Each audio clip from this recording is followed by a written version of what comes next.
We are Analytical Media, a consortium of therapists, college professors, and well-published peer-reviewed authors. Today's question: why do sovereign citizens and cult members, i.e. the Queen Romana cult, believe ridiculous claims without requiring proof?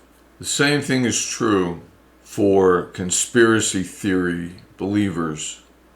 They're quick to believe things without any evidence or proof. For instance, in the Queen Romana cult, she makes the most ridiculous claims.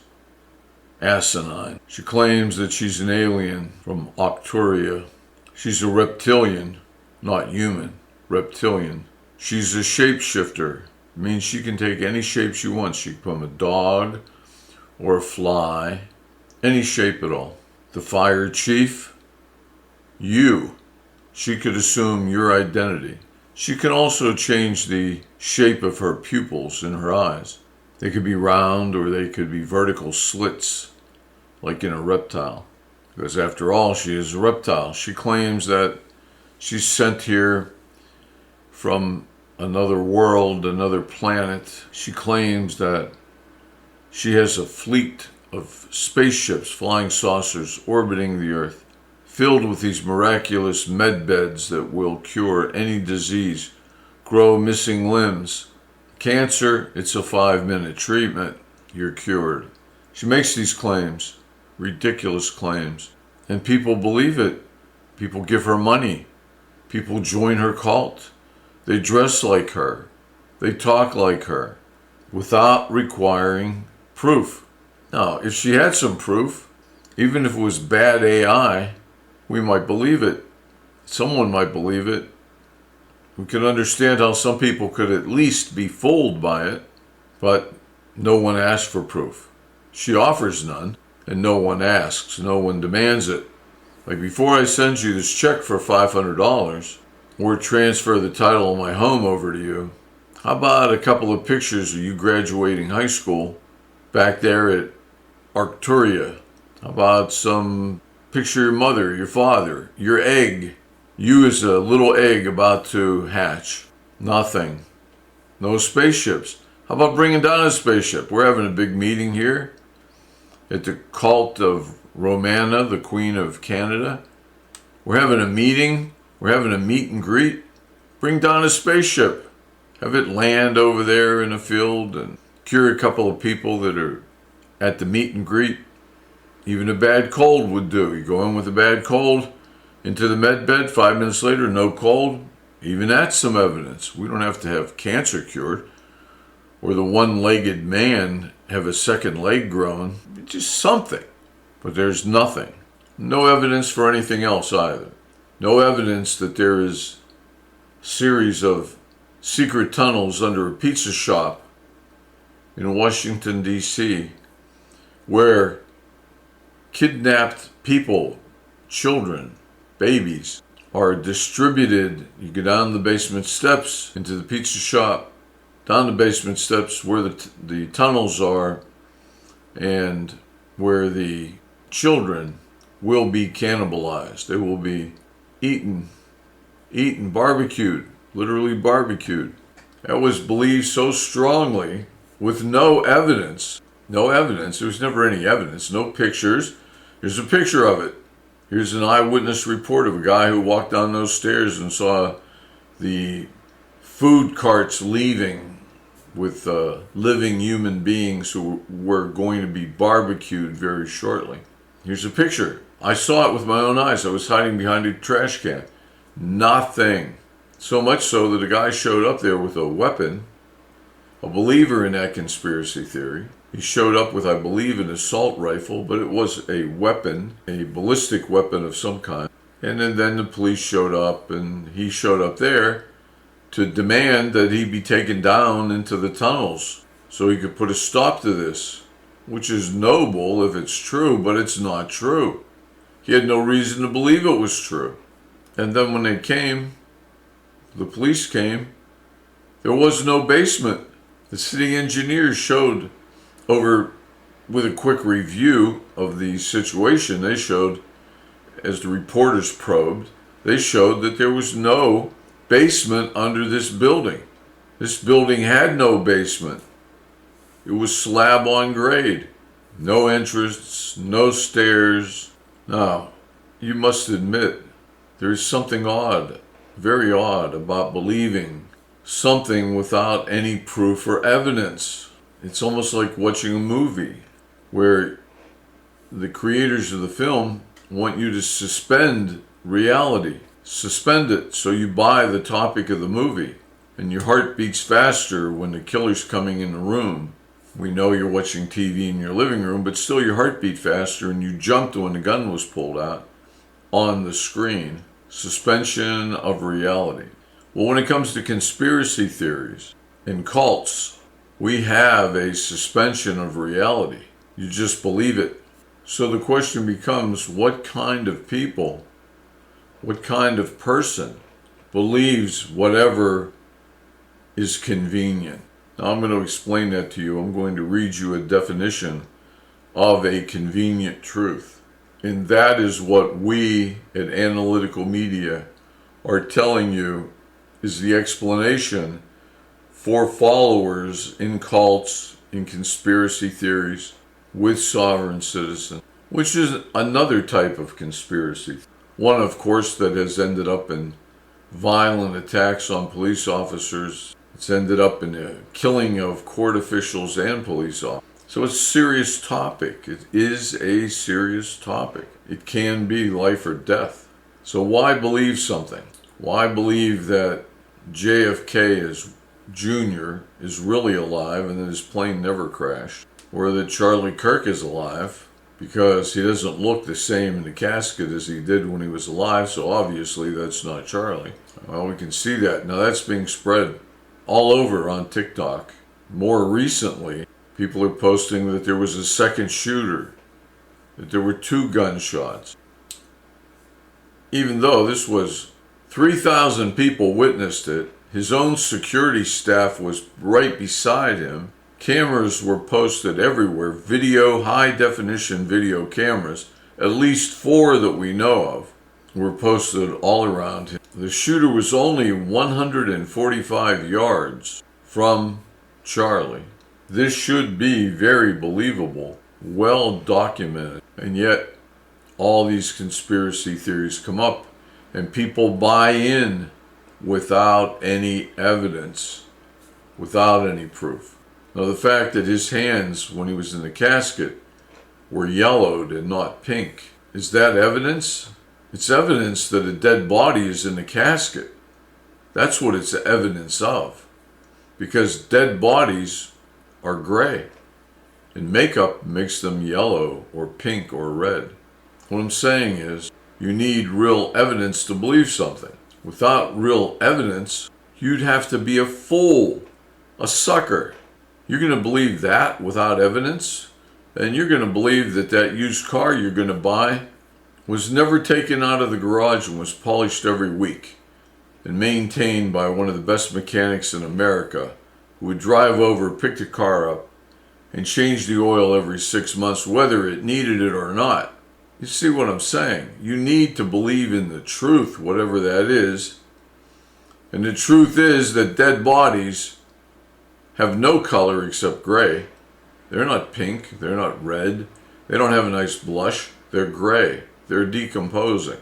So, is Yellow Hands evidence that Charlie Kirk is alive somewhere? No. It's evidence that dead bodies need makeup. And makeup is a certain color. And it changes as the skin continues to decay and lose fluid. And what causes all of this?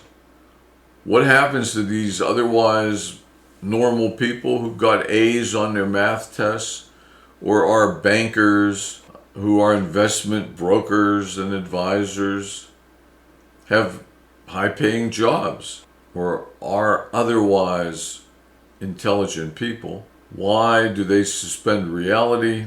Well, we in Analytical Media say it's because it is a convenient truth.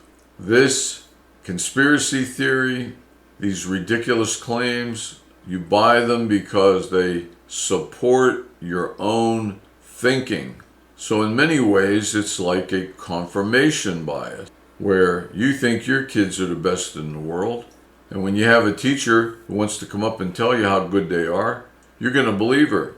And when you have a teacher that comes up to you to tell you your child has a problem, you're going to reject the teacher and his findings because it doesn't fit with your perception of reality, that your kids are the best in the world. So when a teacher comes up and says, your child has this problem, you have to reject him. You have to say that's false, because anything that fits your reality, that your kids are the best in the world, you're going to buy. But anything that doesn't fit, you're going to reject. That's confirmation bias, well-known factor in psychology. A convenient truth is a piece of information or a fact that is easy to accept because it supports a desired outcome. That means it's easy to believe Romana has these med beds. Easy to believe it because you desire it to be true, because you have an incurable cancer. You have arthritis that can't be helped anymore. You never want to die. You have a fear of death. So it's easy to believe.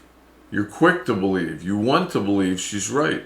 It's very convenient for her promises to become truth because you want it to be that way. So a convenient truth is a piece of information that is easy to accept because it supports a desired outcome, or it aligns with existing beliefs, which means, hey, you believe in flying saucers, you believe in reptilian shapeshifters, and lots of people do who've never heard the name Romana, and you buy it. Yeah, flying saucers, absolutely. I know all about that from Ancient Aliens. I like it. Romana got to be telling the truth, absolutely. She got the med beds, she got the spaceships. They've been here for thousands of years, for God's sake. So it aligns with existing beliefs. If you don't like Democrats, then it's easy to believe that they are molesting children in Washington, D.C., through secret tunnels under a particular pizza shop. It's easy to believe it because it aligns with your dislike of Democrats. Now, if you like Democrats, you're not going to believe it. But if you dislike Democrats, why the hell not? Why not? They're bad, they're rotten, they're evil. Just listen to any Republican politician. So, a convenient truth is a piece of information or a fact that is easy to accept because it supports a desired outcome. I want that, so I'll take it. Yeah, I'll take Romana and her med beds. I want to be cured of this cancer. Or it aligns with existing beliefs. Sure, I believe in flying saucers, and absolutely, if Romana says she's an alien shapeshifter, she is, because it fits my model of the reality. It aligns with existing beliefs, or it avoids uncomfortable realities. Like an uncomfortable reality, like I'm in a cult, I'm dressing a certain way, I've given money to the Queen, I work for free for the Queen, I wear a uniform. That's how I dress specifically to be in a cult. And I've given money, maybe my house, and to think that she's a fake, that's unthinkable. You have to avoid an uncomfortable reality. What a mistake you made if you gave her your money, your life savings. So you're not going to ask for proof, because if she proves to be false, wow, what's that say about you? How dumb are you? Plus, you have no hope. You already gave her the money. You better hope. Your only hope is to hope that she's telling the truth. She is an alien shapeshifter, and she does have a fleet of spaceships orbiting the Earth full of medbed. That's good. Because if she doesn't, man, you're a fool and an imbecile. So you believe her because it avoids an uncomfortable reality. And these convenient truths, their purpose or utility is often to simply provide comfort, to prove comfort, to say, yes, you're correct. You were right about Romana all along. She's a good person. You were right about the Democrats all along. They're bad people. They are cannibalizing children, barbecuing them, So it makes you feel comfortable, like your worldview is maintained. Shapeshifters exist. Democrats eat babies. So that's what a convenient truth is. It provides comfort. Believe this, because you'll feel better. You'll feel much better if you believe this. The world fits. The worldview is right. And also, by believing this convenient truth, you avoid difficult actions. Meaning, you don't have to quit the cult and see what they're going to do to you. See what's going to happen to you. You don't have to tell them I'm leaving. You avoid difficult things. You can still hang out with your friends that hate Democrats. Think everything Democrats do, say, have ever done is wrong. You can hang out with those people. But if you find out that they're not eating babies, you're going to have to find new people to hang out with who also do not believe Democrats are eating babies, because you can't hang out with the same people who believe that Democrats are eating babies anymore if you believe otherwise. It's like if you're a New York Jets fan, you should be hanging out with New York Jet fans. If you try to hang out with Giants fans, New York Giants fans, there's going to be a lot of trouble. It's going to be difficult. It's going to be constant arguing. So hang out with the convenient truth. You accept all the other people in that room who say to you, the Jets are the best. You can buy that. No use looking any deeper. Also, by believing this convenient truth, it gives you a sense of control. Like, I'm in control. I'm moving forward with my life. And you don't have to stop to think about any. You don't have to stop to think about where's the evidence for all the babies that Democrats are eating in Washington, cannibalizing. And there's no need to address complex views or contradictory evidence. You don't have to look at it deeply if you accept what somebody else says without evidence. And you don't have to look at contradictory evidence to what you believe. That contradicts what you believe. It makes life simple. So a convenient truth is very much akin to confirmation bias. A convenient truth keeps the world simple. And if we convey nothing to you more than this, the world is very complicated, very complex, extremely difficult to understand this. And it does take thought.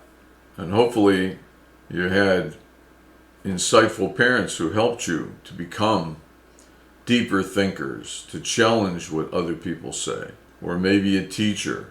And hopefully this channel is doing that. If you've learned something from this video, give it a like, subscribe, pass it on to a friend.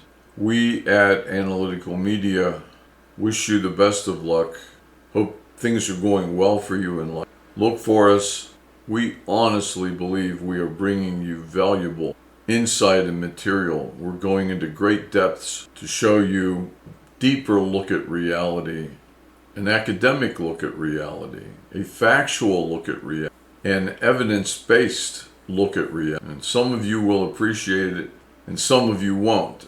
But those of you who do appreciate it, support this channel so that we can grow and help more people. Okay, we wish you the best. We'll see you in the next video.